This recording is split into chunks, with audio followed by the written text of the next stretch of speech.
नमस्कार। मैं आचार्य डॉक्टर शशि कुमार आप सभी का गरुड़ा कॉलेज ऑफ वैदिक एस्ट्रोलॉजी और वास्तु में हार्दिक अभिनंदन और स्वागत करता हूं।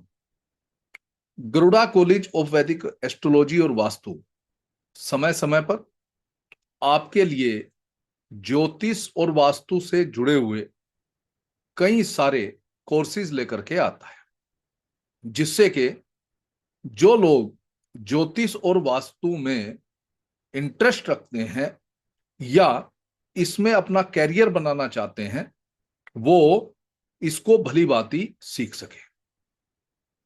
इसी क्रम में गरुड़ा कॉलेज के द्वारा अभी वैदिक ज्योतिष में यानी पराशरी पद्धति में एक विस्तृत कोर्स लॉन्च किया जा रहा है, जो आगामी कुछ दिनों में शुरू हो जाएगा। इस कोर्स की मैं बात करूं, आपको प्रेजेंटेशन के माध्यम से भी मैं दिखाऊंगा, लेकिन यह कोर्स उन लोगों के लिए भी है जो ज्योतिष के बारे में कुछ भी नहीं जानते हैं, और उन लोगों के बारे में भी है जो बेसिक ज्योतिष जानते हैं लेकिन ज्योतिष में आगे और शिक्षा अर्जित करना चाहते हैं या प्रोफेशनली ज्योतिष को करना चाहते हैं। तो दोनों प्रकार से, या जो सिर्फ इंटरेस्ट रखते हैं वो सीखना चाहते हैं, वो भी इस कोर्स को कर सकते हैं। बिल्कुल स्टार्टिंग से कोर्स को शुरू किया जाएगा और उस लेवल तक कोर्स को कराया जाएगा जहां तक आप एक अच्छा विश्लेषण पत्रिका पर कर सकते हैं। एक प्रेजेंटेशन के माध्यम से मैं आप लोगों को समझाने का प्रयास करता हूं कि कोर्स में होगा क्या क्या और किस प्रकार से कोर्स को आगे बढ़ाया जाएगा।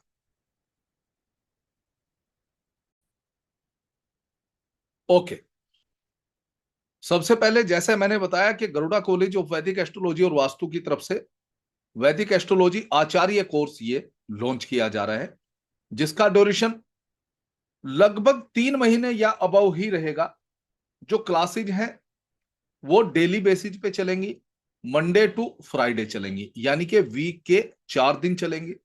सैटरडे और संडे आपके रिवीजन के लिए रहेगा, और साथ ही साथ अगर कोई क्वेश्चंस आपके होते हैं वो ग्रुप पर आप पोस्ट करेंगे, जिससे कि नेक्स्ट क्लास जो मंडे स्टार्ट होगी उससे पहले आपके डाउट्स को क्लियर कर दिया जाए।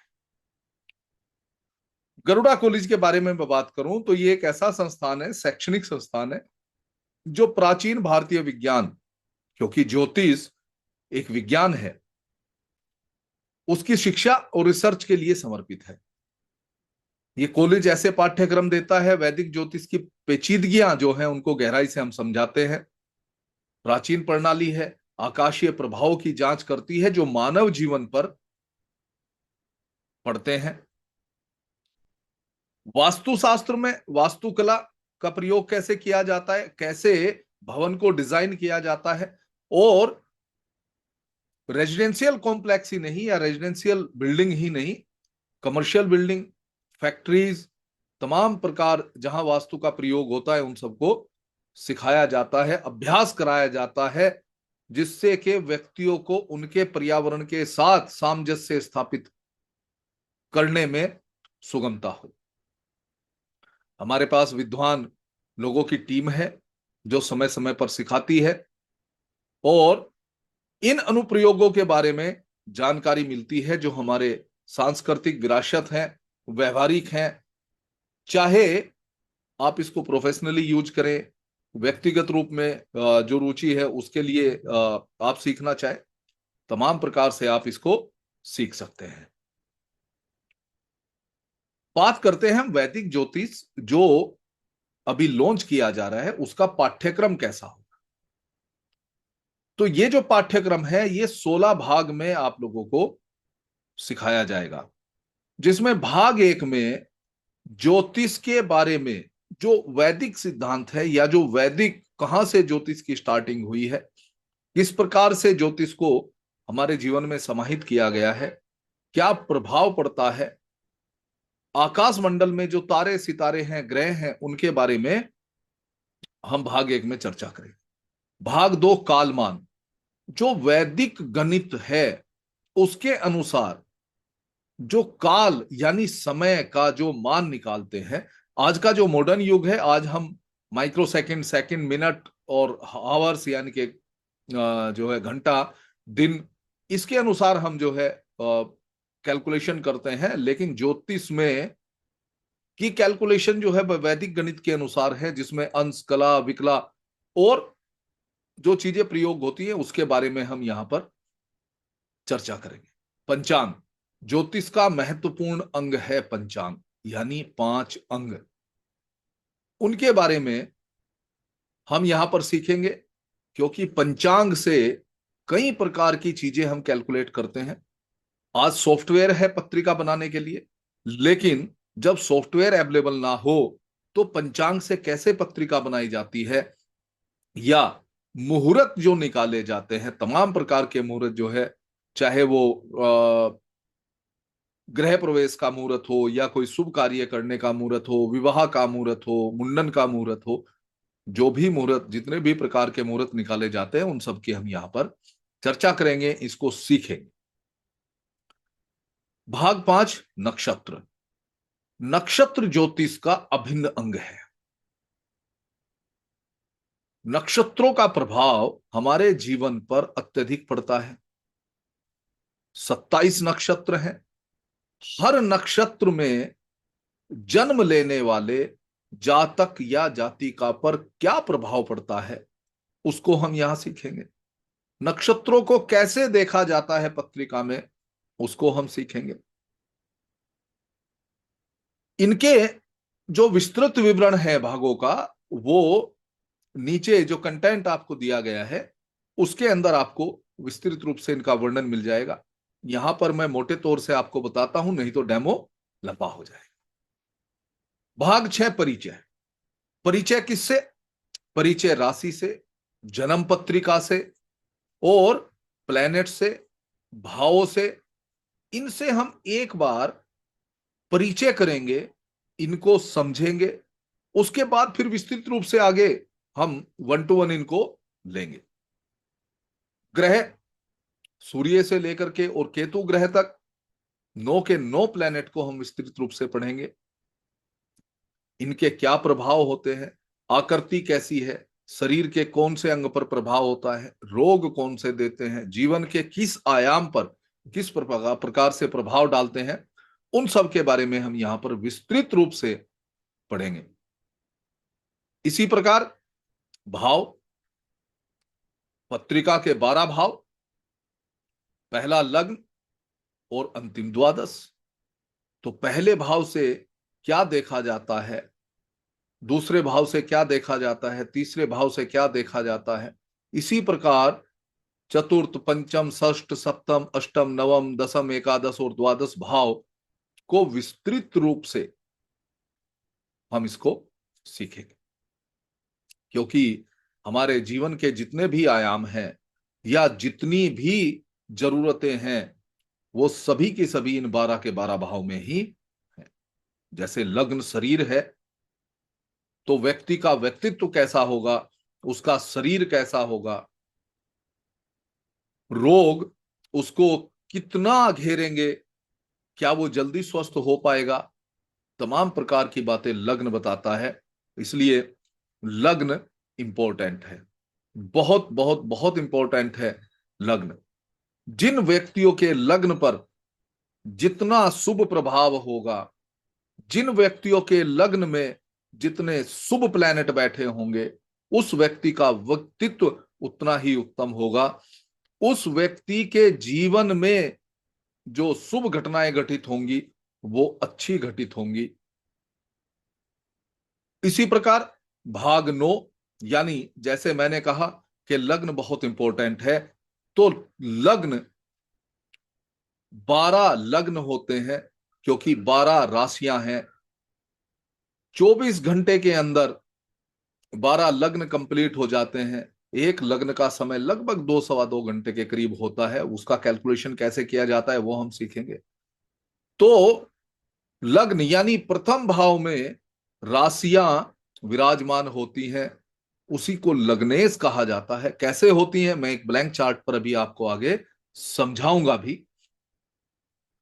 तो हर लग्न का अलग प्रभाव व्यक्ति पर होता है, यानी कि जिस लग्न में व्यक्ति ने जन्म लिया है उस लग्न के अनुसार जो बाकी राशियां हैं वो 12 के 12 भाव में जाती हैं। तो वो कहाँ योग बनाती हैं, कहां पर वो योग घटित नहीं करती हैं या शुभता नहीं देती हैं, अशुभता देती हैं, उन सबको हम जो है 12 के 12 लग्न को विस्तृत रूप से पढ़ेंगे। इनमें बैठे हुए ग्रहों को भी हम साथ ही साथ पढ़ेंगे, बनने वाले योगों को हम पढ़ेंगे। भाग 10, भाव स्वामी का 12 के 12 भाव में फल, यानी जो लग्न का स्वामी है, दूसरे भाव का स्वामी है, तीसरे भाव का स्वामी है, पंचम का स्वामी है, सप्तम का स्वामी है, इन सबको हम 12 के 12 भाव में किस प्रकार से देखते हैं और उससे क्या प्रिडिक्शन निकल करके आता है, उसका किस आयाम पर क्या प्रभाव पड़ता है, उसको हम देखें। इस कोर्स का जो एक स्पेशल पार्ट है वो है स्त्री जातक। आप ज्योतिष में जातक के बारे में यानी कि पुरुष जातक के बारे में अत्यधिक पढ़ते हैं, लेकिन कुछ योग ऐसे होते हैं जो पुरुष जातक की पत्रिका में घटित ना होकर के स्त्री जातक की पत्रिका में घटित होते हैं। कुछ योग ऐसे हैं जो चाहे स्त्री जातक हो चाहे पुरुष जातक हो, दोनों की पत्रिकाओं में होते हैं, लेकिन कुछ योग वो स्त्री जातक की पत्रिका में घटित होते हैं। तो उनके अनुसार जीवन पर अलग प्रभाव पड़ता है पुरुष जातक और स्त्री जातक के। तो उसको सेपरेट हम समझेंगे और उसके बारे में हम सीखेंगे। वर्ग, पराशरी ज्योतिष में वर्ग का बहुत बहुत महत्व है। D1 जिसको हम लग्न पत्रिका कहते हैं से लेकर के D60 तक चार्ट होते हैं। हर एस्पेक्ट या हर विषय जो अलग प्रकार से गणना की जाती है, जैसे अगर हमें विवाह को देखना है, हमें संतान के बारे में पता करना है, धन के बारे में पता करना है, रोगों के बारे में पता करना है, वाहन के बारे में पता करना है, तो D1 के साथ साथ इन सब के अलग से वर्ग कुंडली पराशरी ज्योतिष में दी गई है। तो वो किस प्रकार से बनाई जाती है, उनसे किस प्रकार फलित किया जाता है, इसको हम वर्ग के जो भाग है भाग 12 इसमें हम सीखेंगे। जैसे विवाह के लिए D1 के साथ साथ D9 जो वर्ग है, वर्ग कुंडली है, उसको देखना अति आवश्यक है। संतान के लिए D1 के साथ साथ D7 जो संतान की वर्ग कुंडली है उसको देखना आवश्यक होता है। इसी प्रकार से बाकी जो वर्ग कुंडलियां हैं उनके बारे में भी हम सीखेंगे। दशा, D1 यानी कि लग्न पत्रिका हमारे जीवन में होने वाली घटनाओं के वादे यानी प्रोमिस को दिखाता है। पत्रिका में जहां जहां पर जो राशि गई है, जहां जहां पर जो प्लेनेट बैठे हैं, उनके योग से हमारे जीवन के तमाम जो एस्पेक्ट हैं या जो घटनाएं हैं वो घटित होती है। लेकिन वो घटित कब होंगी, इसके लिए वैदिक ज्योतिष में विंशोत्तरी दशा प्रणाली को बनाया गया है। विंशोत्तरी दशा प्रणाली के भी पार्ट हैं, जैसे दशा, अंतरदशा, प्रत्यंतर दशा, तीन को हम मुख्य रूप से लेते हैं। आगे भी इसके पार्ट हैं, उनके बारे में भी मैं आपको समझाऊंगा। लेकिन जन्म पत्रिका ने जब प्रोमिस किया कि ये घटना आपके जीवन में घटित होगी, लेकिन वो होगी कब, तो वो दशा, अंतरदशा और प्रत्यंतर दशा का कैलकुलेशन करके हम निकालते हैं। ये घटित होंगी, उसके लिए कुछ योग निर्मित हुए होंगे, तो उन योगों के बारे में हम पढ़ेंगे। कालपुरुष कुंडली से कौन कौन से योग निर्मित होते हैं, दो प्लेनेट जब इकट्ठे बैठते हैं तो कौन सा योग निर्मित होता है, तीन बैठते हैं तो क्या योग निर्मित होता है, चार बैठते हैं तो क्या योग निर्मित होता है, या इन प्लेनेट के योग, योग यानी जुड़ना, जुड़ना यानी युति से जो योग बनते हैं उनका जीवन पर क्या प्रभाव पड़ता है, उसके बारे पर हम इस भाग में विस्तृत रूप से सीखेंगे। गोचर। जब D1 चार्ट ने, यानी जन्म पत्रिका जिसको राशि चार्ट भी कहते हैं, उसने वादा दे दिया, प्रोमिस दे दिया, उसकी घटना को हमने दशा में जाकर के देखा कि कौन सी दशा उस घटना को घटित करने के लिए कह रही। ये एक लंबा समय निकल करके आता है, क्योंकि अलग अलग दशा स्वामियों की अलग अलग वर्षों की दशाएं होती हैं, यानी कि उनका प्रभाव उस समय जीवन पर पूर्ण रूपेण पड़ता है। प्रत्यंतर दशा उससे छोटा भाग होता है, अंतर दशा, प्रत्यंतर और जो मुख्य दशा है उसके बीच का कुछ भाग होता है। लेकिन और शॉर्ट करने के लिए, यानी कि वो घटना घटित होगी ही होगी, उसके लिए गोचर का एक विधान है। गोचर एक टूल के रूप में हमें पराशर ज्योतिष में मिला है, जिससे हम उस अभिष्ट समय की गणना करते हैं। अगर मैं ये कहूं कि जिस समय जन्म हुआ उस समय जो प्लेनेट जहां पर थे वो आज वहां पर नहीं है, क्योंकि प्लेनेट मूवेबल है, वो अपनी परिधि में सूर्य की परिक्रमा कर रहे हैं।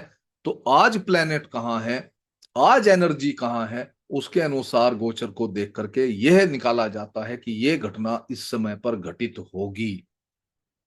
उसके लिए हम गोचर को पढ़ेंगे। और भाग 16 इसमें अन्य तमाम चीजें पढ़ेंगे, चाहे धन का योग है, संतान का योग है, और कर्म का योग है, लाभ का योग है, विदेश का योग है, विवाह का योग है, एक्सीडेंट का योग है।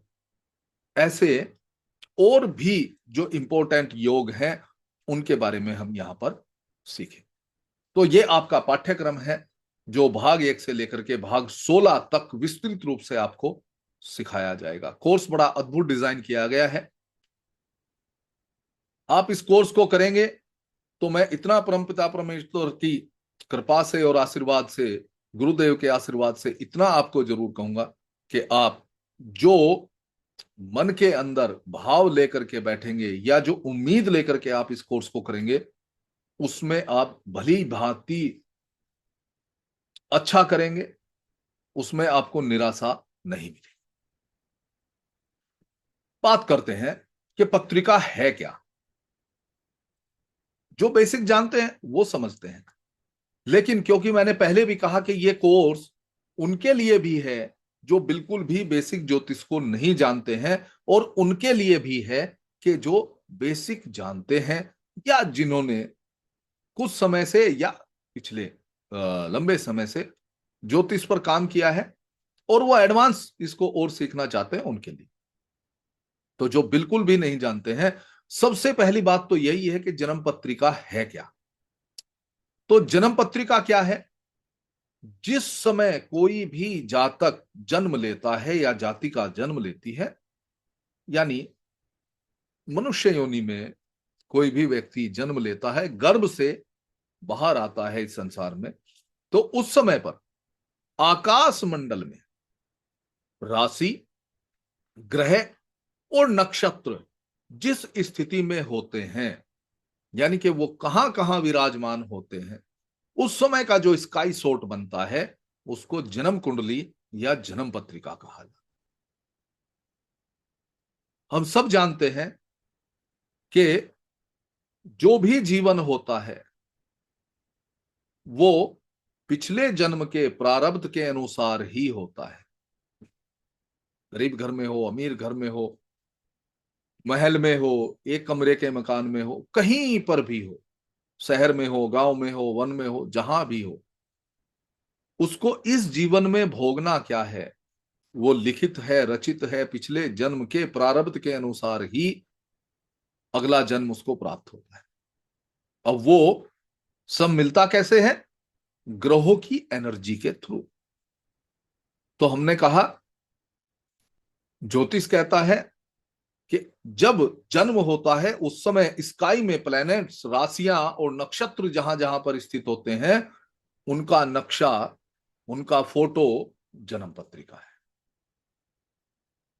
अब जन्म पत्रिका, ये जो जन्म पत्रिका है, ये उत्तर भारतीय पद्धति की जन्म पत्रिका है, एक ब्लैंक खाका है पत्रिका का। इसको और थोड़ा सा समझने का प्रयास करते हैं। तो जन्म पत्रिका में 12 भाव होते हैं। जो खाका बनेगा उसमें 12 खाने बनेंगे या 12 भाव बनेंगे। और 12 भाव में जो सबसे पहला खाना होता है, यानी कि ये, इसको कहते हैं लग्न भाव या प्रथम भाव। इसको क्या कहते हैं? प्रथम भाव कहते हैं। ये होगा प्रथम भाव। और फिर इनकी जो गिनती होती है वो यहां से ऐसे, यानी ये द्वितीय भाव, उसके बाद यहां से ऐसे, यहां से ऐसे, यहां से ऐसे, ऐसे, ऐसे, जहां जहां मैं एरो कर रहा हूं उसी प्रकार इनकी भाव की गिनती होती है। यानी ये दूसरा भाव है, यहां पर तीसरा भाव है, यहां पर चौथा, ये पांचवा, ये छठा भाव, ये सप्तम भाव, ये अष्टम भाव, ये नवम भाव, ये दसम भाव, ये एकादश या 11वां भाव या 11th हाउस, और ये 12th हाउस। इन सभी भावों के अलग अलग कार्य हैं। यानी कि हमारे जीवन की जितनी चीजें हैं, जितनी जरूरतें हैं, चाहे वो जन्म स्थान है, चाहे वो परिवार है, बंधु बांधव हैं, दोस्त हैं, तमाम प्रकार के सुख हैं, शिक्षा है, संतान है, रोग ऋण शत्रु हैं, विवाह है, पार्टनर है, ससुराल है, या ऐसी गुप्त समस्याएं हैं, सीक्रेट जो हमारे साथ घटनाएं घटित होती हैं वो है, या मृत्यु है, जीवन है तो मृत्यु भी है, धर्म है, साथ ही साथ कर्म है, लाभ है और हानि भी है। तो ये सभी के सभी 12 के 12 भाव जिस क्रम में मैंने बताए हैं, उसी क्रम में अगर प्रथम भाव से देखेंगे तो उसी प्रकार से 12वें भाव तक ये घटित होते हैं। इनके साथ साथ और भी चीजें हैं, हमारे रिलेशंस हैं जो जीव रूप में हैं। जैसे मैंने कहा, बंधु बांधव हैं, कुटुंब है, माता है, पिता है, संतान है, पत्नी है, मामा है, ससुराल है, चाचा चाची हैं, वो सब इन्हीं 12 भाव से कैलकुलेट किए जाते हैं। उनके साथ संबंध कैसे होंगे, एक ही पत्रिका तमाम प्रकार से चीजों का वर्णन करती है जीवन में। अब इसी के अंदर राशियां आती हैं। राशियां कैसे हैं? 1 से 12 तक राशियां हैं। पहली राशि मेष और अंतिम राशि मीन कही जाती है, जिनके बारे में हम डिटेल में आगे पढ़ेंगे। तो राशियों के सीरियल नंबर होते हैं 1 2 3 4 5 6 7 8 9 10 11 और 12। यहां इस पहले भाव में जो भी राशि आती है, 1 से लेकर के और 12 तक कोई भी राशि आ सकती, उसको कहते हैं लग्न। इसको क्या कहते हैं? लग्न। तो क्या कहा जाता है कि अगर यहां पर 3 नंबर राशि राशि आ जाती है तो कहा जाएगा कि मिथुन लग्न है, क्योंकि 3 नंबर राशि मिथुन होती। तो इस व्यक्ति का लग्न क्या है? मिथुन लग्न है। अब राशियां, जैसे यहां 3 नंबर राशि आ गई तो यहां पर 3 ही क्यों आई, या यहां पर 4 ही क्यों आएगी, 1 ही क्यों आएगी, 5 ही क्यों आएगी? जब जातक का जन्म होता है, पूर्व दिशा में, पूर्व दिशा में जो भी राशि उस समय उदित हो रही होती है या जो लग्न उदित हो रहा होता है, मैंने कहा कि 24 घंटे में 12 के 12 लग्न उदित होते हैं, वही राशि यहां पर आ जाती है और क्रमवार एंटी क्लॉक फिर बाकी राशियां लिख दी जाती हैं। जैसे यहां 3 आई तो अब यहां 4 आ जाएगी, यहां पर 5 आ जाएगी, यहां पर 6 आ जाएगी, यहां पर 7 आ जाएगी, इसी क्रम में यहां पर 2 नंबर राशि और ये चक्र कंप्लीट। अब उस समय जो प्लैनेट्स हैं वो जहां जहां स्थित हैं वो वहीं वहीं उसी उसी राशि में लिख दिए जाते हैं। जैसे ये 6 नंबर राशि है और अगर बुध ग्रह यहां पर है, इस राशि में है, तो बुध ग्रह यहीं पर आ जाता है। अब बात आती है नक्षत्र की। बुध ग्रह किसके नक्षत्र में है वो कैलकुलेट किया जाता है और वह नक्षत्र भी यहां पर लिख दिया जाता है। साथ ही साथ प्लैनेट कितनी डिग्री पर बैठे हैं वो भी यहां पर लिखा जाता है। क्यों? इसके बारे में भी जानना जरूरी है, क्योंकि अगर हम पूरी अर्थ की बात करें तो ये अर्थ 360 डिग्री की होती है। 12 भाव ही क्यों बने उसके बारे में भी जानना जरूरी है। 360 डिग्री की अर्थ है और 12 भाव हैं। अगर 12 से 360 को डिवाइडेड किया जाए तो एक भाव 30 डिग्री का बनता है। कितने डिग्री का बनता है? 30 डिग्री का। तो हर प्लेनेट वो कहीं भी बैठेगा वो 0 से और 30 डिग्री के बीच ही बैठेगा, इसलिए उसी के साथ यहां पर उसकी डिग्री भी लिखी जाती है। मान लीजिए वो 15 डिग्री 35 मिनट का है तो यहां पर लिख दिया जाए। कैसे इनका कैलकुलेशन फिर किया जाता है, क्या प्रभाव आता है, वो हम आगे बात करेंगे, क्योंकि उच्च और नीच एक कॉन्सेप्ट है, उसमें इनका प्रभाव पड़ता है, दृश्यकांड पर इनका प्रभाव पड़ता है और भी तमाम चीजों पर इनका प्रभाव पड़ता है, उसके बारे में हम जो है सीखेंगे। अब बात आती है कि क्या पूरे भारत में एक यही पत्रिका आती है? मैंने जैसा पहले भी कहा कि ये उत्तर भारतीय पत्रिका है, यानी उत्तर भारत में इस प्रकार का फॉर्मेट पत्रिका के लिए यूज किया जाता है। इसके अलावा भारत में जो प्रचलित फॉर्मेट है कुंडलियों के, वो कौन कौन से हैं? ये नॉर्थ इंडिया स्टाइल है और ये जो बीच में आप देख रहे हैं ये ईस्टर्न इंडिया स्टाइल है। कैसे बनाया जाता है इसके बारे में हम आ, सीखेंगे कोर्स के दौरान। और ये जो तीसरा यहां आप देख रहे हैं ये साउथ इंडिया स्टाइल है। इसके अंदर बीच में जगह खाली रहती है और ये एक चक्र ऐसे बनता है जैसे हमने अपनी साउथ इंडियन स्टाइल में देखा था कि कैसे यहां से यहां, फिर यहां से यहां, यहां से यहां, ऐसे हम चले थे।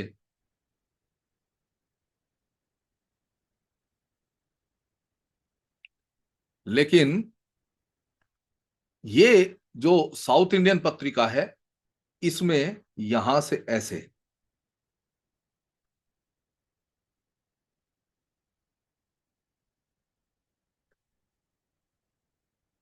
ऐसे चला जाता है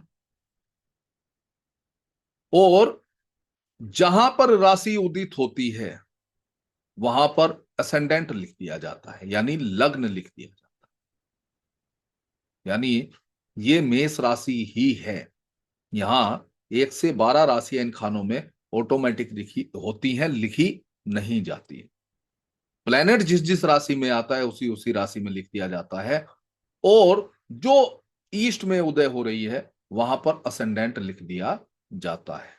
तो वो लग्न की राशि होती है, उसी के अनुसार फिर तमाम चीजें कैलकुलेट की जाती। ओके, आगे बढ़ते हैं।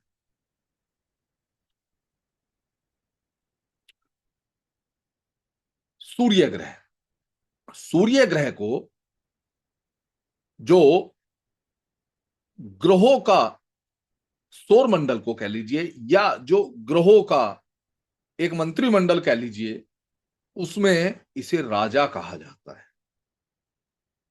राजा। और अगर हम प्रकृति में भी देखें, हम धरती के ऊपर भी रह करके देखें तो सूर्य नेचुरल ऊर्जा प्रदान करता है। चाहे वनस्पति हो, मानव जीवन हो, जो जीव रूप में है, उन सब पर सूर्य ग्रह का प्रभाव पड़ता है। तो सूर्य ग्रह हमारे जीवन में अद्भुत कार्य करते हैं। सूर्य ग्रह को समझने के लिए सबसे पहले ही प्लेनेट है, राजा है। तो अगर इनको समझा जाए व्यक्ति के व्यक्तित्व में, तो इसका मतलब व्यक्ति राजा की तरह होगा। जिसके ऊपर सूर्य का प्रभाव होगा वो व्यक्ति राजा की तरह होगा। राजा की तरह मतलब क्या होगा? उसके अंदर अभिमान होगा, उसके अंदर राजा से रिलेटेड सभी प्रकार के बातें आपको दिखाई देंगी।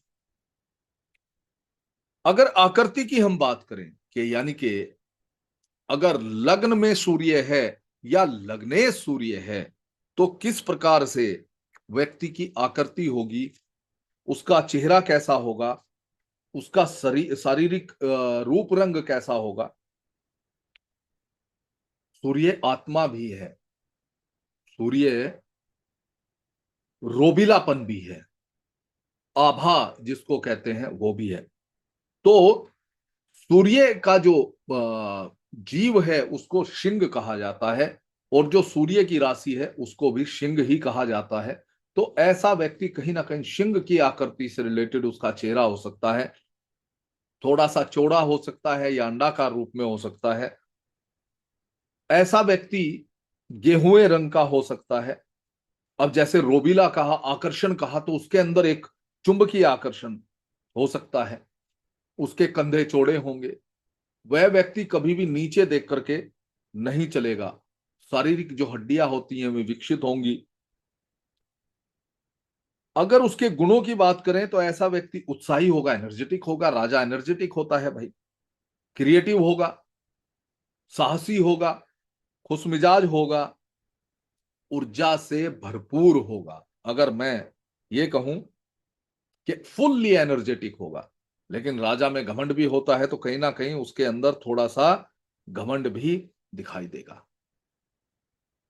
सूर्य से संबंधित जो रोग हैं उनके बारे में बात करें तो क्योंकि लग्न में अगर सूर्य है तो सिर की पीड़ा से संबंधित रोग दे सकता है, फीवर दे सकता है, हड्डियों में पेन दे सकता है, पूरे शरीर के अंदर पेन रहना। हम वैसे भी क्या कहते हैं कि अगर पूरे शरीर में दर्द रहता है, हड्डियों में दर्द रहता है, तो विटामिन डी की कमी हो जाती है। और विटामिन डी हमें कहां से मिलता है? सूर्य से मिलता है। हृदय से रिलेटेड भी रोग हो सकता है।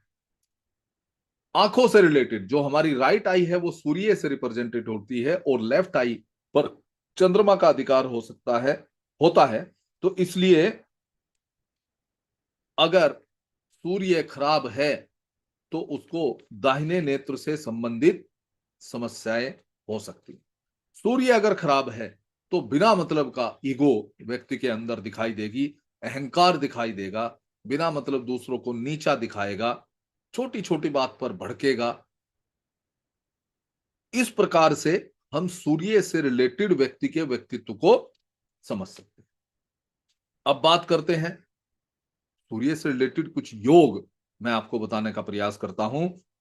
जिसमें सबसे पहला योग अगर मैं कहूं, सूर्य को कहते हैं भास्कर। अद्भुत योग है, पर्यायवाची शब्द है भास्कर। तो एक योग बनता है भास्कर। कैसे बनता है? सूर्य से दूसरे भाव में, यानी कि उससे जहां सूर्य बैठा है उससे अगले भाव में अगर बुध है, और बुध से 11वें भाव में चंद्रमा है, और चंद्रमा से 5वें भाव या 9वें भाव में अगर गुरु विराजमान हो जाए, तो ऐसा व्यक्ति की पत्रिका में भास्कर योग उत्पन्न होता है। इस योग में जो व्यक्ति होता है वो ऑटोमेटिकली ही धनशाली, बलशाली, ज्योतिषी बनने के लायक होता है और जीवन में सुख पाता है। एक योग जो सूर्य के साथ बनता है जिसको बुधादित्य योग कहते हैं, यानी बुध और आदित्य यानी सूर्य, इनके योग से, इनके दोनों की युति से एक योग बनता है जिसको बुधादित्य योग कहते हैं। बुधादित्य योग बुध को शिक्षा भी कहते हैं, बुद्ध को बुद्धि भी कहते हैं। तो बुद्धि और राजा यानी आदित्य यानी सूर्य का जब योग बनता है तो ये एक अद्भुत योग बन जाता है। ऐसा व्यक्ति बहुत बुद्धिमान होता है, चतुर होता है, प्रसिद्ध होता है। तो टीचिंग के पैसे में बड़ा अच्छा करता है, बैंक में बड़ा अच्छा करता है, वकील हो सकता है, अकाउंटेंसी में जा सकता है, या लेखक हो सकता है। एक और योग अद्भुत योग है, जब मीन राशि में सूर्य हो और चंद्रमा चौथी राशि यानी अपनी राशि में ही लग्न में बैठ जाए, यानी कि कर्क लग्न हो और चंद्रमा लग्न में विराजमान हो और 12वें भाव में सूर्य बैठे, तो इसको एक अद्भुत योग कहा जाता है। और यह योग व्यक्ति को ऐश्वर्यशाली बनाता है। इसी प्रकार से जो तमाम योग बनेंगे सूर्य के साथ, उनके बारे में हम चर्चा करेंगे। अभी एक पत्रिका के ऊपर मैं आपको छोटा सा एक उदाहरण देकर के दिखाता हूं। ये जो पत्रिका आपके सामने है, ये स्वामी विवेकानंद जी की पत्रिका है। और स्वामी विवेकानंद जी के बारे में हम जानते हैं कि अद्भुत व्यक्तित्व था। अगर इनके बारे में हम थोड़ा सा बात करें तो प्रखर वक्ता थे, आकर्षक व्यक्तित्व था, आजीवन अविवाहित रहे। ये भी एक योग उनकी पत्रिका में बना। मां सरस्वती की उनके ऊपर अद्भुत कृपा थी, जिसकी वजह से अगर आप देखेंगे उन्होंने बहुत सारे व्याख्यान दिए हैं, और ऐसे व्याख्यान दिए हैं कि जो देश विदेश में वो जो है हमेशा बहुत अच्छे लेवल पर माने गए हैं। तो मां सरस्वती की कृपा से ओतप्रोत व्यक्ति हैं। क्या उनकी पत्रिका में योग बने, उसके बारे में हम यहां पर देखेंगे।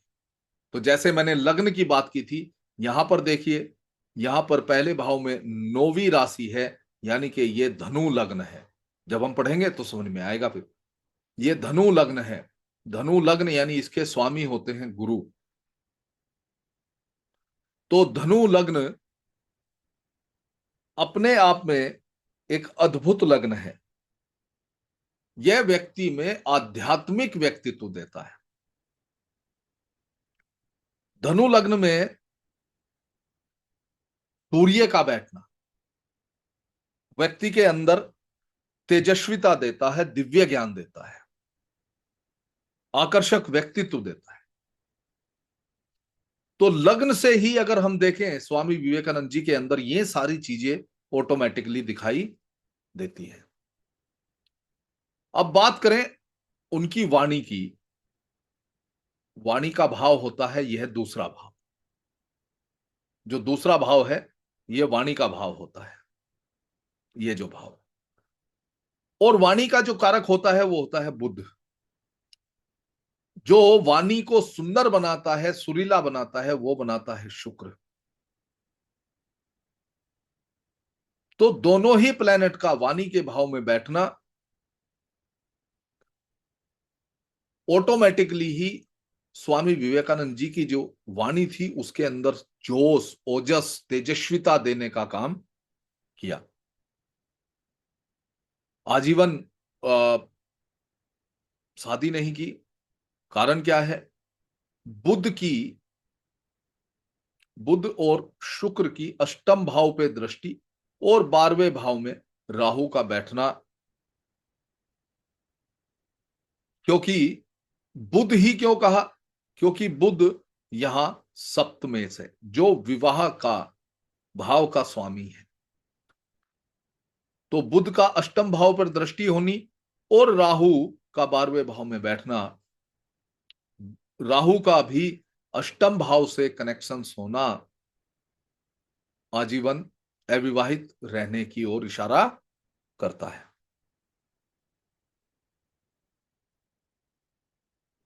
इनकी वाणी के बारे में तो क्या ही कहा जाए, कितना जोश था। वो हम देखते हैं कि सुनने पर इन्होंने कई दिन तक विदेश में भाषण दिया। हाँ, विदेश विदेश का योग और विदेश में कीर्ति मिलने का योग, ये भी दोनों चीजें अपने आप में बहुत अद्भुत हैं। 12वें भाव में राहु का बैठना ऑटोमेटिक विदेश यात्रा या विदेश योग का निर्माण करता है। साथ ही साथ शिक्षा, क्रिएटिविटी के भाव में मंगल का स्वराशि होकर के बैठना, जो एक प्रकार से मां सरस्वती के आशीर्वाद का योग बना करके देता है, वो इनको मिला। और जिस वजह से इनको विदेश में भी कीर्ति मिली। तो इस प्रकार हम जो है पत्रिकाओं के माध्यम से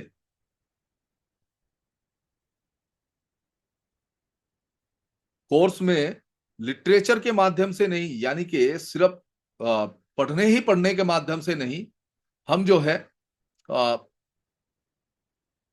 पत्रिकाओं के ऊपर भी, अलग अलग पत्रिकाओं के ऊपर भी विश्लेषण करेंगे, विस्तृत विश्लेषण करेंगे, और उसके बाद जो है हम कोर्स में समापन की ओर बढ़ेंगे।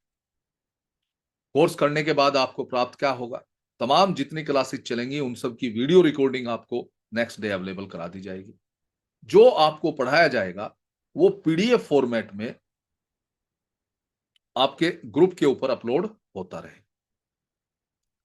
जब कोर्स समाप्त हो जाएगा उसके बाद आपका कोर्स का सर्टिफिकेट प्लस पीडीएफ जो आपको इलेक्ट्रॉनिकली दी गई है वो प्रिंटेड फॉर्म में, यानी कि एक बुकलेट के रूप में प्रिंट करके आपके होम एड्रेस पर भेजी जाएगी।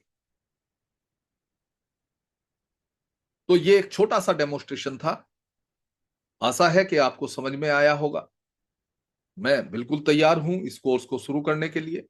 बस आप फटाफट से ज्वाइन कीजिए और वैदिक ज्योतिष की इस यात्रा में भागीदारी कीजिए और इस अद्भुत विज्ञान को विस्तृत रूप से सीखने के लिए तैयार हो जाए।